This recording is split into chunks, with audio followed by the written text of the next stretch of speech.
Sorry, I'm moving a little sluggish and this finger doesn't work, so I'm a little gimp, but that's okay. So here's the problem. According to most research, 50 to 70% of teens who graduate from high school graduate from their faith. 50 to 70%. And there's a lot of people who argue, well, 50 or so, that's a big difference. That's 20% range there. 60% plus or minus 10, that's a lot. But I really don't care what the percentage is. No matter what, if it's 50 or 60 or 70, that's way, way too many. I actually I brought something, but I left it in the car. And there's a lot of reasons that this is the case. This is coming from the book Sticky Faith. I have it in my office if you ever wanted to read it. But there's several reasons for this. I actually brought a dry cleaning bag to illustrate. But I left it in the car, so just pretend. One of the reasons is because in the past, in general, I'm not talking about necessarily our church or this church, but in general, parents have seen the youth ministry as a time where you drop your kids off. It's kind of like a laundromat. You drop your shirt off, you get it pressed, you get it cleaned, you get it, all the dirt off of it, and then you get it back. And that's how, just in general, people have treated youth ministry. I'm going to drop my kid off. Hopefully, the youth ministry will dust them off, will wipe them off, will teach them the right things, will, take care of any problems they have, and then they'll give them back to me, nice, clean, and pressed, and everything will be better. And this is not a good model for how things should happen. And so this is the problem, and here is the solution. Well, before I get to that, here's kind of the way that I look at my job and the youth ministry. Is from Ephesians 4, starting in verse 11. It says, "So Christ Himself gave the apostles, the prophets, the evangelists, the pastors and teachers to equip His people for works of service, so that the body of Christ may be built up until we all reach unity in the faith and the knowledge of the Son of God and become mature, attaining to the whole measure of the fullness of Christ." And so this verse is telling us He gave some to be apostles, some prophets, some pastors, some teachers. And I believe that the reason I'm here as a youth minister is to help equip the body. My job is not to do all the work. My job is to equip people to do the work. And so I think the answer is this right here. You think, where's the words at? No, there's no words. It's orange. The answer is to think orange. And I have a short video that I wanted to play that talks about this concept.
microphone. But so the best thing that we can do is to think orange. And I really love that quote there. 2 combined influences is greater than just 2 influences. And so I realize that at home you're probably doing some probably good stuff with your kid, and you're trying to help your kid grow in Christ, and that is awesome. And at church we're trying to do some stuff also. But when the church and the youth ministry gets on the same page with the parents, it isn't addition that is going on, it's multiplication. When we're saying the same thing, when we're giving the same message, when what you're teaching at home is being reinforced in the classroom, and what we're teaching in the classroom is being reinforced at home, there's an exponential growth that happens. And so it is just so important that we have to get on the same page. And the best way we can do that is to think orange. And so there's a couple ways that we do this. We launched small groups last year. Last year was the first year that we did it, and let me tell you, this has been one of the best things that we've done. And so what it is at small groups, in case you don't know, is that on Wednesday nights we all meet together as one big group. And when we meet together, we do announcements, and we do a couple songs, and then I give like a 10-minute lesson, and then we break up into age and gender specific groups. So it's usually junior high boys, junior high girls, senior high boys, senior high girls. Next year I'm looking to break up into even more groups, where we might have 2 junior high girl groups or something like that. But this is how we did it last year. And then they talk about questions in their small groups about the lesson. But here's the point of why we do this. It isn't just so we can talk about it, but there's small group leaders there, and it's so that they can build relationships with the small group leaders, because discipleship happens through relationship. And there are 80 teens in the youth group. I cannot have a deep personal relationship with 80 teens. It just cannot happen. But if I can empower the small group leaders to form the relationships with the teens, then some amazing things can happen. I forgot what's on the next. And so this is the chart I made. You can tell it's so professional. Use like clip art. But for so long, I was by myself trying to minister to all the teens, and I was always so frustrated that I couldn't reach them all. But when I started empowering and equipping small group leaders, then each small group leader would take some teens under their wing, and then the goal is for every single teen in the youth group to be mentored and be discipled. I think I have a video next that talks about this.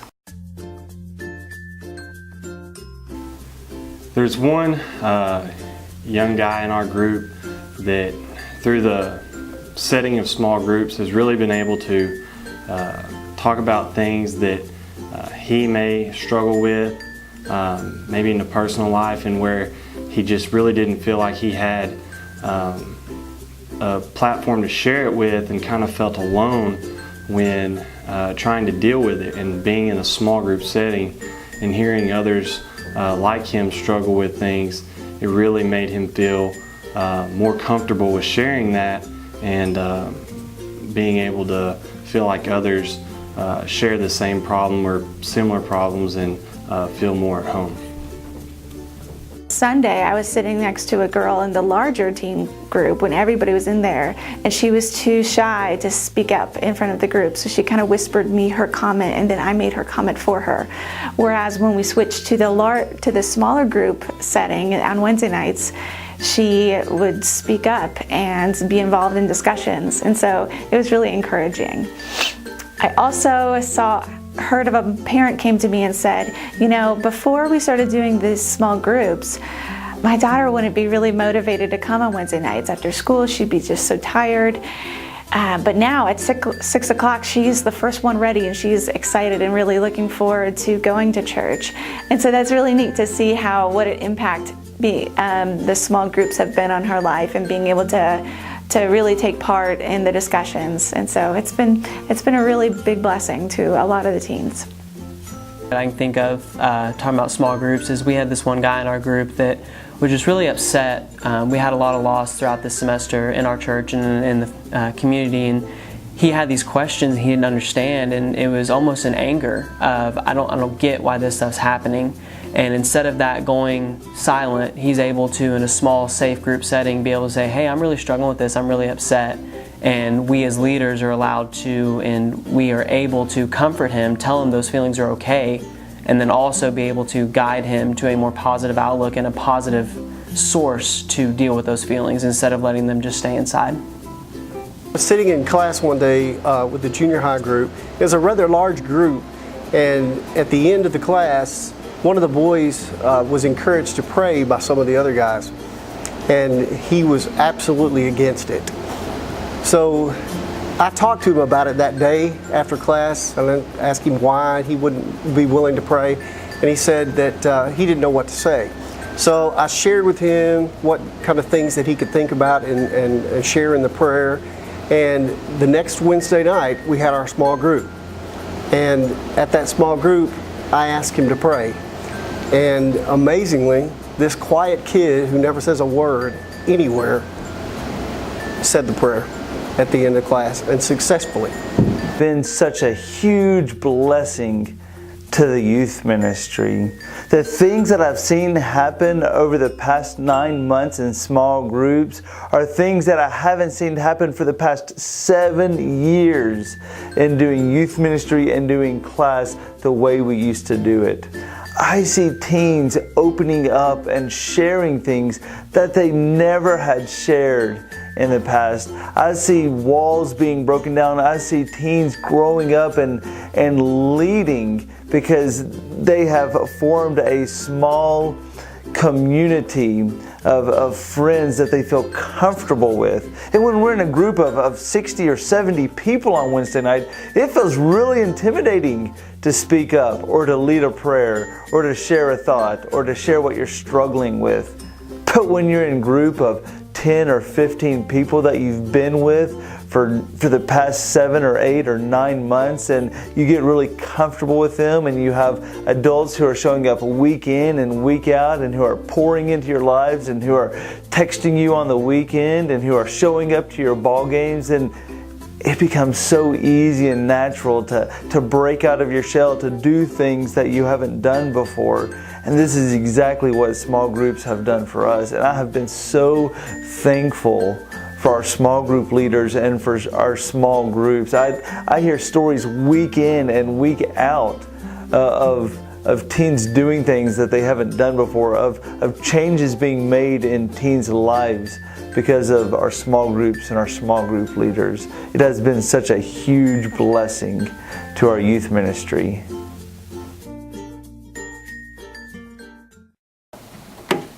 But small groups have been so awesome for us. Okay, and so that's a little bit about small groups and what we do on Wednesday nights, and a great way when we're thinking Orange, a great way for you to partner with us is every Monday I send out what I call a parent cue. And I say every Monday. I realize there's some Mondays I forget, or some Mondays I skip, or things happen. But I would say a majority of the time I send out a parent cue on Monday. So forgive me if during the summer I don't do it because we don't do small groups during the summer. But so you won't get one for a while. But I send out a parent cue, and what it is I'm trying to cue the parents in to what we're doing on Wednesday nights. And this is a great time for the parents to partner with us, because here's the thing, I might be saying it on Wednesday nights and they might talk about it in their small groups. But if then the teen goes home and the next day or two, somehow it gets brought into a conversation that you're having, man, they're reminded of what we already talked about. And this is where the multiplication and the exponential growth happens. It isn't just, if you could talk about something else and something random, that's still going to be good.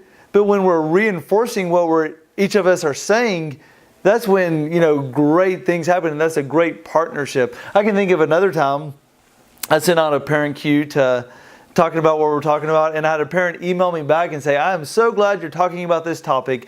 And they went on to explain how this topic has been relevant to their teen, and how the parent has addressed this topic with their teen and things like that. And I emailed the parent back and I said, I am so glad that you emailed me and told me that, because when I know what you're talking about at home, and when I know what your teen is specifically struggling with, I kind of have a window into the teens' lives. I think I'm a little bit of I kind of know teen culture a little bit, but I'm by no means an expert. And a lot of times, because you're talking to your teens, they will tell you stuff, and you know what your teens are dealing with, sometimes more so than I do. And so when you cue me into those type of things, I'm able to incorporate those things into my lessons. And so we're building off of each other. We're reinforcing each other. And this is a great way to think orange. So this is another thing that I do. And then also I provide resources.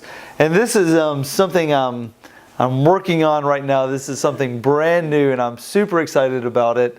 But we're going to start something, and we've slowly been starting it, called Phases. And so what it is that each phase in a kid's life calls for us to approach our kid and try to minister and to disciple our kid in a different way. And so what I'm doing is I'm looking at there's books on this and things like that I've read, and I've gotten some resources from these people, and so I'm trying to create resources. So as your kid enters into a different phase of their life, there's going to be resources available to you. And I'm going to have them on the website soon. There's going to be something in the library. I'm going to be emailing them out to you guys. So I'm going to provide resources, kind of cueing you into what's getting ready to happen in this next phase of your kid's life, and how you can come alongside your kid and help your kid during that time. And so that's just I can talk about that more, but that's just kind of something I'm throwing out there, because you're going to start hearing and seeing this more and more. Part of this phase thing that we're doing is, so hopefully the parents of the new 7th graders, you got the email with the YouTube link. Hopefully you watched the YouTube link. If you didn't, go home and watch the YouTube link, or I can send it to you again. But the thing is what I was saying is that kids are...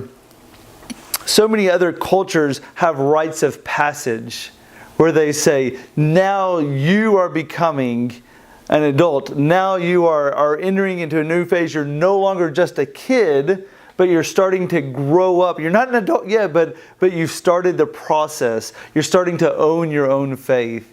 And so what the YouTube link was talking about was, some people do the bar mitzvah. You have the quinceañera. And different cultures have different things. And what I want us to do is, I wanted this 7th grade entry party to be a time where as parents, you can tell your kids, hey, you are entering into a new phase of your life. You're growing out of just being a kid, and this is a time where you need to start thinking about owning your own faith. And so I wanted you to write a letter, telling your kid what you see in them, and the strengths that you see in them, and how you see God using them. And so if you haven't done that yet, I encourage you to do it, because once we come back together, I'm going to tell your kid your parent has a letter for you. So just letting you know, then that's when I'm going to say your parent will give it to you at an appropriate time. And that's when you say later on, yeah, I'm going to give it to you tomorrow, and then you go and write it or whatever. But if you need me to send you the YouTube video again, if some reason you didn't get it, that's fine, I can send it to you. But that's kind of this phase initiative, because your kid is entering into a new phase, and a new phase calls for a new way of discipling your teenager. Okay. And so these are some of the things that I'm doing, and there's some things that I would like you to do for me. And like I talked, I need you to communicate with me. I say this every year, and I don't know why it doesn't work. And I'm getting pretty mad about it, to tell you the truth. But every year I tell parents, tell me when your kid has stuff going on so I can come watch your kid. And most parents don't tell me anything. This is getting ridiculous. I'm getting pretty mad about it. So the thing is parents think in their head, oh, TJ knows that my kid is on the 8th grade basketball team. He should know he knows that he should know that games are on Thursday nights and he should just show up. And you're probably right, I probably should. But I need reminders, and there's 80 kids. And it's really hard to keep track and schedule 80 kids and what they're doing and things like that. And you look at the schedules, and the schedules never stay the same. You get the schedule at the beginning of the year, and it never stays the same. And if I went by the schedule, I would never show up to anything, because I used to do that. I used to show up, I'd look at the schedule, I'd show up, and there's nothing there and going on. I'd be like, I'd call the parent, like, hey, I showed up for the basketball game. They're like, oh, we got moved to tomorrow. And I'm like, oh, okay. But now I usually text beforehand.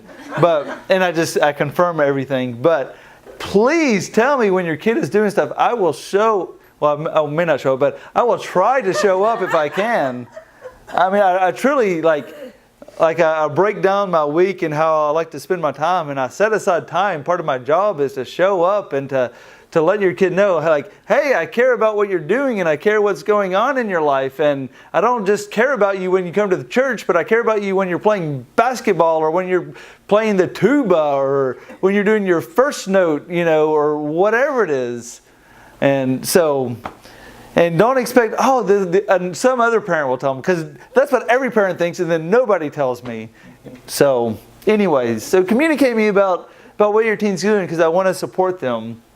Communicate. I had a parent come up to me last week and tell me, hey TJ, I just want to let you know that my son didn't make the basketball team. And so if you can just, encourage him sometime this week, he might need a little pick-me-up. That's when we're partnering together.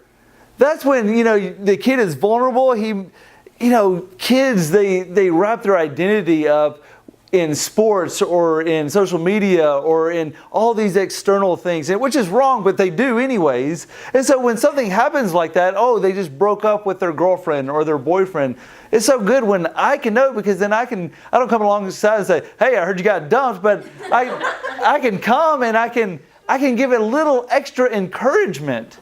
And then, the kid is probably thinking, and I've had kids say this before, man, TJ, you sent me a text just when I needed it, and that just really lifted my day. Man, that was a godsend. That was a God thing. And I'm just thinking, no, that was a parent thing. I mean, it's a God thing, but you know what I'm saying? I mean, it wasn't a coincidence that it happened. It's because it took teamwork, and it took communication, and us working together. And that's when a bigger difference can be made. We have, I think I have in the packets information about being a small group leader. I'm always looking for small group leaders.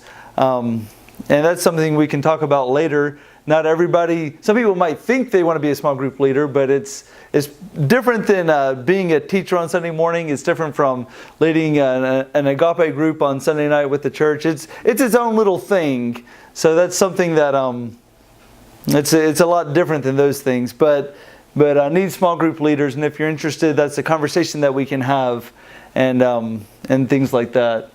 And so I think that's all I kind of wanted to say. That's the only reason I brought these in is, and I think their statistics are wrong. That orange video that we watched was geared. Well, it doesn't matter, but so here's the beads. It wasn't geared for our church, and I think. So this is the yellow beads that represent the number of hours that I spend with your teen. I think it's about 80. They said 40. I think it's 80. I think I see your teen more than 40 hours a week, or 40 hours a year. But 80 beads. I see your teen for 80 hours a year. You see your teen for. I don't think it's 3,000. I don't think anybody has that much time. I don't know what in the world they're thinking. We don't just sit around the house all day. We're doing things. But I think parents get to see their kid about 1,500 hours of meaningful time, 1,500 full meaningful hours a year. It is obvious that as parents, you have so much more influence in your kid's life than I do. There's no possible way within 80 hours that I see your teen a year that I'm supposed to instill within them a love for God and their purpose and their identity and a love for the church and all of these things. And so I've never seen it as my job to do all of that stuff. I'm just the backup quarterback. I'm just the person that tries to help you guys out in what you guys are already doing. And so I want to partner with you, because I think when you combine the influences of the church and of the family, so much greater things can happen than when we're just doing things on our own. So that's really all I have to say about that.